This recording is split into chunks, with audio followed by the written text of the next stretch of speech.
ایک وزیر اعظم جو کہ بیسیکلی ایک لوہار کا بیٹا تھا، جس کے پاس اتنی اچھی تعلیم نہیں تھی، وہ آ کر ہم پہ حکمرانی کر سکتے ہیں. اور زرداری کے بارے میں جو مشہور ہے کہ وہ سینما کے ٹکٹ بلیک کرتا تھا. جب ایک بلیک میکر یا ایک جو ہے غلط کام کرنے والا آپ کے ملک کا صدر بن سکتا ہے، تو آپ لوگ کیوں نہیں آگے آ سکتے؟ آپ لوگوں کو آگے آنا چاہیے. اچھا، میرا تھوڑا سا میں آپ کا بیک گراؤنڈ بتاتی ہوں کہ میں بہت عرصے سے پالیٹکس میں نہیں ہوں. میں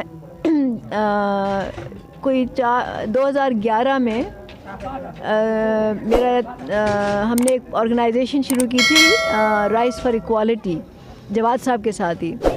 وہ ایک سیاسی پارٹی تو نہیں تھی، لیکن وہ ایک سیاسی تحریک تھی. تو بیسیکلی میرا سیاسی جو آپ سمجھ لیں کہ باقاعدہ جو میرا کام تھا وہ انٹریکشن سیاست میں تب سے ہوا تھا. میں پروفیشنلی میں ڈاکٹر ہوں. میں نے فاطمہ جناح میڈیکل یونیورسٹی سے میں نے MBBS کیا ہے. میرے والد آرمی میں تھے، تو ظاہر ہے کہ آرمی میں عام طور سے سیاست نہیں ڈسکس ہوتی، تو اس لیے اس زمانے میں اسٹوڈنٹ لائف میں تو میرا سیاست سے کوئی تعلق نہیں تھا. پھر جب میں میری پریکٹس میں نے US میں کی ہے، تو جب میں US گئی اور وہاں پہ میں نے پریکٹس شروع کی، تو وہاں پہ پھر میں تھوڑا سا وہاں کی پالیٹکس میں انوالو ہوئی تھی، کیونکہ وہاں پہ پاکستانی ایشوز جو ہوتے ہیں نا، کبھی وہاں پہ اس زمانے میں ایک براؤن امینڈمنٹ تھی، اس کے خلاف ہم نے ایک مہم چلائی. تو ہم وہاں پہ پاکستانی ایشوز کے بارے میں ہم سینیٹرز اور کانگریس مین جو ہیں وہاں پہ بات کرتے تھے. لیکن پاکستانی سیاست میں میرا برابری پارٹی پاکستان میرا پہلا آپ سمجھ لیں ایکسپیرینس ہے. اور میں آپ کو تھوڑا سا یہ بتا دوں کہ میں نے کیوں کیا. میرا بیک گراؤنڈ، میں نے ایک آرگنائزیشن تھی international human development foundation HDF، اس کے میں بورڈ پہ تھی، اور وہ ایک ڈیولپمنٹ آرگنائزیشن تھی. اس کا مطلب ہے کہ ان کے پروجیکٹس تھے پاکستان میں مختلف علاقوں میں. تو میں نے پورا پاکستان گھوما ہے. اس کی وجہ سے میں مردان بھی آتی تھی، بلوچستان جاتی تھی. میں نے بہت ٹریول کیا پاکستان میں، اور میں نے اس کے ساتھ 10 سال اسپینڈ کیا آلموسٹ. لیکن مجھے لگا کہ اس سے نا کوئی فائدہ نہیں ہوا، مطلب سسٹم نہیں آپ چینج کر سکتے اس طرح کی آرگنائزیشن سے.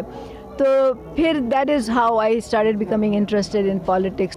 ہمارا خیال ہے کہ کرے کے لیے نا اس سوال کا جواب دینے کے لیے آپ کو تھوڑا سا عمران خان صاحب کا بیک گراؤنڈ اور کہ PTI بنی کیسے تھی اور کیوں بنی تھی، یہ آپ کو ذرا سوچنا پڑے گا. لیکن PTI بنی ہی عمران خان کو وزیر اعظم بنانے کے لیے تھی. یہ ایک بہت بڑا فرق ہے جو لوگوں کو سمجھ نہیں آتا، کہ عمران خان نے PTI اس لیے بنائی تھی کہ وہ وزیر اعظم بن جائیں. اب وہ بیچ میں انہوں نے نعرے لگا دیے کہ میں غریبوں کو بھی لاؤں گا اور یوتھ کو بھی لاؤں گا اور میں نوجوانوں کو بھی لاؤں گا. لیکن کیونکہ انہوں نے وزیر اعظم بننا تھا، یہ ان کا گول تھا، تو جب ان کو سمجھ آئی نا اس بات کی کہ ان کے وزیر اعظم بننے کے لیے انہوں نے الیکٹیبلز کو لینا ہے، تو انہوں نے یہ فیصلہ کیا کہ اب میں الیکٹیبلز کو لوں گا، کیونکہ اسی کے ذریعے میں جلدی وزیر اعظم بن سکتا ہوں. تو آپ کو یہ دیکھنا پڑتا ہے کہ کوئی جو کام کر رہا ہے اس کا مقصد کیا ہے. اب جواد صاحب نے ابھی بھی کہا کہ میں وزیر اعظم نہیں بننا چاہتا. میں آپ کے پاس بیٹھی ہوں، مجھے وزیر اعظم نہیں بننا. اور بھی جو ہماری پارٹی کے جو سینٹر میں اس وقت لوگ ہیں، کسی کو کوئی عہدہ نہیں چاہیے. تو ہم اپنے لیے نہیں یہ پارٹی بنائی. ہم نے یہ پارٹی، جب ہم کہتے ہیں کہ ہم نے مڈل کلاس محنت کش نوجوانوں کے لیے بنائی ہے، اور اسی لیے ہم اس طرح کی میٹنگز کر رہے ہیں. ہم کوئی بڑے جلسے نہیں کر رہے، کیونکہ ہم سمجھتے ہیں کہ ہماری پارٹی کی لیڈرشپ یہاں سے اٹھے گی. اسی لیے ہم ان کو امپاور بھی کر رہے ہیں، ان کو عہدے بھی دے رہے ہیں، اور ہم یہ بھی چاہتے ہیں کہ یہ الیکشنز خود کنٹیسٹ کریں. تو پوری پارٹی، وہ کہتے ہیں نا جب آپ بیج بوتے ہیں تو اگر آم کا بیج بوئیں گے، آم کے پیڑ کا، تو آم ہی اس سے اگے گا. اگر آپ خوبانی کا وہ کریں گے تو خوبانی اگے گی. تو PTI کیونکہ عمران خان کو وزیر اعظم بنانا چاہتی تھی، تو وزیر اعظم بنا دیا عمران خان کو. ہماری پارٹی کیونکہ ہم یہ کہتے ہیں کہ ہم تو خود عہدہ لینا ہی نہیں چاہتے، ہم تو نوجوانوں کو دینا چاہتے ہیں، تو انشاءاللہ ایسا ہی ہوگا. یہی فنڈامنٹل فرق ہے کہ ہم سمجھتے ہیں اس ملک میں طبقاتی سیاست ہونی چاہیے. طبقاتی سیاست کا مطلب ہے کہ اس ملک میں 2 طبقے ہیں. ایک وہ ہے جن کے پاس پورے وسائل کا کنٹرول ہے، پورے اس ملک کے جو مواقع ہیں ان پہ ان کا کنٹرول ہے جو کہ 1% ہے، اور دوسرا جو ہے وہ 99% ہے جو ان کے رحم و کرم پہ ہیں، ان کے اوپر وہ ان کی پالیسیاں، ان کے قانون جو ہیں وہ ان پہ لاگو ہوتے ہیں. یہ آپ کو کسی اور پارٹی کبھی نہیں کہے گی. اور جیسے میں نے پہلے بھی کہا تھا کہ برابری پارٹی یہ کہتی ہے کہ آپ کے جو MNAs ہیں، MPs ہیں، جو آپ کے جن لوگوں کو آپ الیکٹ کرتے ہو، ان کو کیوں اتنی تنخواہیں ملیں، ان کو کیوں اتنی مراعات ملیں، وہ آپ کے ٹیکس کے پیسے سے جا رہی ہیں. تو وہ آپ کو سرو کرنے کے لیے بنائے گئے ہیں، وہ آپ پہ حکمرانی کرنے کے لیے نہیں بنائے گئے. جبکہ یہ لوگ جب الیکٹ ہو جاتے ہیں تو یہ آپ کے حکمران بن جاتے ہیں. یہ آپ کو کوئی نہیں کہے گا، یہ ہم کہتے ہیں. ہم کہتے ہیں کہ ہم سرمایہ داروں، جاگیرداروں کے خلاف کھڑے ہوں گے، مافیا کے خلاف کھڑے ہوں گے.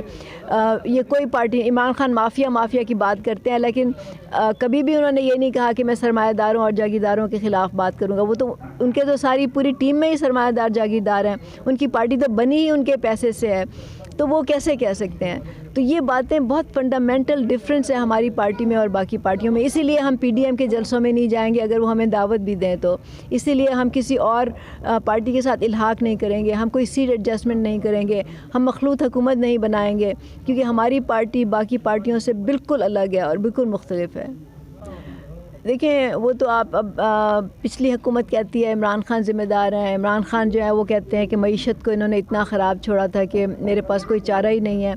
لیکن اصل میں بات یہ ہے کہ یہ پورا جو معیشت کا نظام ہے، یہ اس کا ذمہ دار معیشت کا نظام ہے. اور آپ یہ دیکھ لیں کہ عمران خان صاحب جو ہیں، کیونکہ وہ معیشت کے اس نظام پہ یقین رکھتے ہیں جو نیو لبرل نظام ہے یا فری مارکیٹ اکانومی ہے، جس میں وہ امیروں کو مراعات دے کے، امیروں کو سبسڈیز دے کے، امیروں کو ایمنیسٹی اسکیمز دے کے وہ سمجھتے ہیں کہ اس ملک میں وہ معیشت کا نظام ٹھیک کر لیں گے. تو پھر ایسا ہی ہوگا، کیونکہ انہوں نے ہر ایک کو کھلی چھٹی دی ہوئی ہے کہ آپ جہاں سے منافع کما سکتے ہو آپ کماؤ. تو جب ایسے ہوگا تو ظاہر ہے کہ پھر مہنگائی تو بڑھے گی. اور خاص طور سے جس معیشت کا جو سینٹر ہے فوکس، وہ لوگوں کی ضروریات پوری کرنے پہ نہیں ہے بلکہ وہ پیسہ کمانے پہ ہے، تو وہ تبھی ٹھیک ہوگا جب اس کا ہم پورا فوکس چینج کریں گے، جو کہ انسانی ضروریات کی پورا کرنا ہے. دیکھیں، میں آپ کو یہ بہت کم لوگوں کو میں نے بات بھی نہیں کی، پشاور کوئی میرے لیے نئی جگہ نہیں ہے. میں نے اپنا میٹرک پشاور سے کیا تھا. میرے فادر آرمی میں تھے، تو میں تو پشاور، لنڈی کوتل، بنو، کوہاٹ سب جگہ میں رہ چکی ہوں. اور پھر اس کے بعد بھی میں پشاور آتی رہتی ہوں. میرا خود تعلق ڈیرہ اسماعیل خان سے ہے. تو لیکن پارٹی کے سلسلے میں پشاور بہت دفعہ آئی ہوں اور ہم نے میٹنگز بھی کی ہیں، لیکن اکثر وہ میٹنگز چھوٹی میٹنگز ہوتی تھیں، ایک کمرے میں ہوتی تھی، کیونکہ پارٹی ابھی نئی تھی. تو یہ پہلی پبلک میٹنگ تھی اور میں اس کے لیے شرافت شاہ شاہین کا بہت ہی شکر گزار ہوں کہ انہوں نے یہ ایونٹ کیا، کیونکہ ان کو آئی تھنک کہ اس کی وجہ سے ان کا باقی سب لوگوں کا بھی حوصلہ ہوا ہے.